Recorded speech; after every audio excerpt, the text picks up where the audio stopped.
एक नारी की जिंदगी में जब कोई विषम परिस्थिति आ जाती है,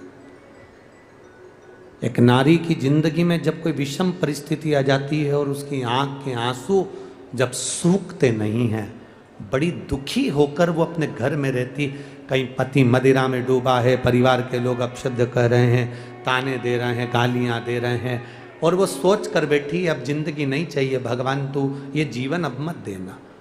जिसकी बहुत गति बिगड़ी किसी नारी की जिंदगी जब इस तरह से जी रही होती है, शिव पुराण कहती है केवल एक चावल का दाना, एक अक्षत, एक बेलपत्र और एक पुष्प की, लाल पुष्प की पंखड़ी, जो सोमवार की अष्टमी के दिन मां मालिनी के नाम से, मां गौरा के नाम से, आदिशक्ति के नाम से, तीन नामों का स्मरण कर कर मालिनी, मां गौरा, आद्य शक्ति का स्मरण कर कर जो अशोक सुंदरी वाली जगह पर समर्पित कर देती है नारी, उसकी जिंदगी से दुख समाप्त हो जाता है और वो खुशी की ओर अग्रण्य हो जाती है।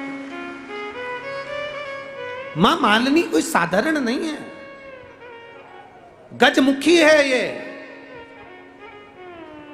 जिसके मस्तक, जिसका शीश गज का है, साधारण नहीं है ये। मत्स्य पुराण कह रही है, विष्णु धर्मोत्तर पुराण कह रही है, धर्मोत्तर पुराण कह रही है, और नव दुर्गा उपनिषद कह रहा है, ये मालिनी मां कोई साधारण नहीं। उसका नाम का स्मरण हमारे, एक नारी बहुत कष्ट की अगर जिंदगी जी रही है तो उसको एक बार अपने जीवन में उपाय करना चाहिए, उसको जीवन में एक बार मां गजमुखी मालिनी का स्मरण करना चाहिए, उसकी भक्ति कम नहीं होगी, दुख समाप्त। वो गजमुखी मालिनी,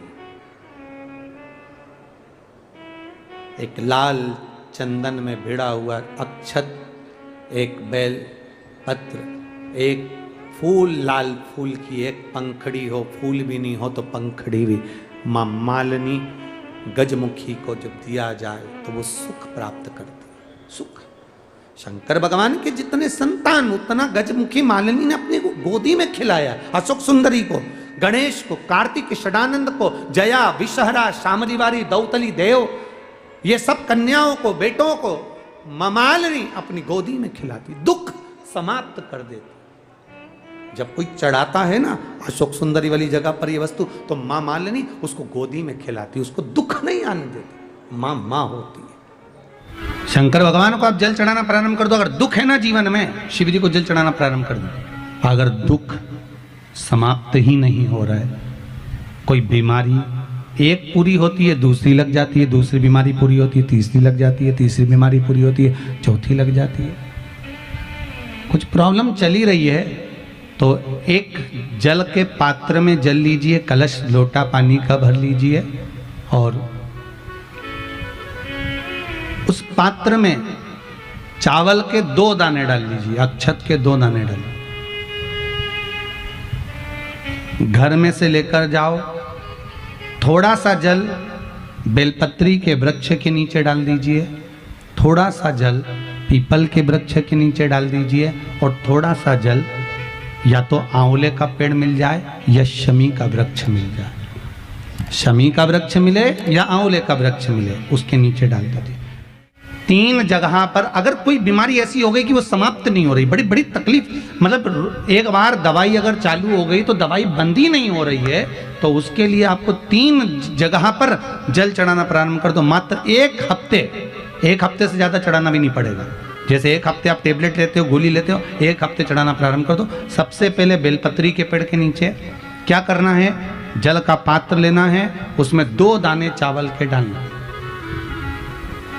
2 दाने अक्षत के डालिए।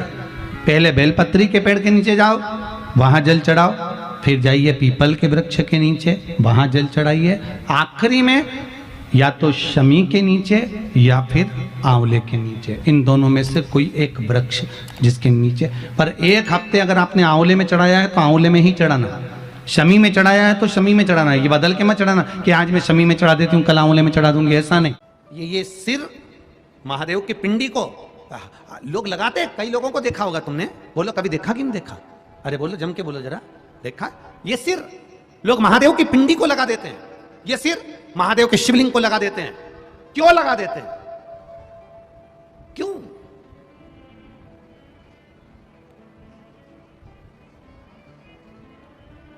किस लिए?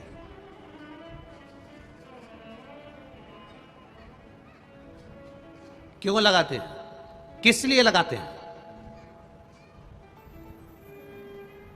ये ललाट पर जो दुख लिखा है, ललाट पर जो भाग्य में तकलीफें लिखी हैं, किस्मत में जो लिखा है, बेकार कुछ लिख दिया।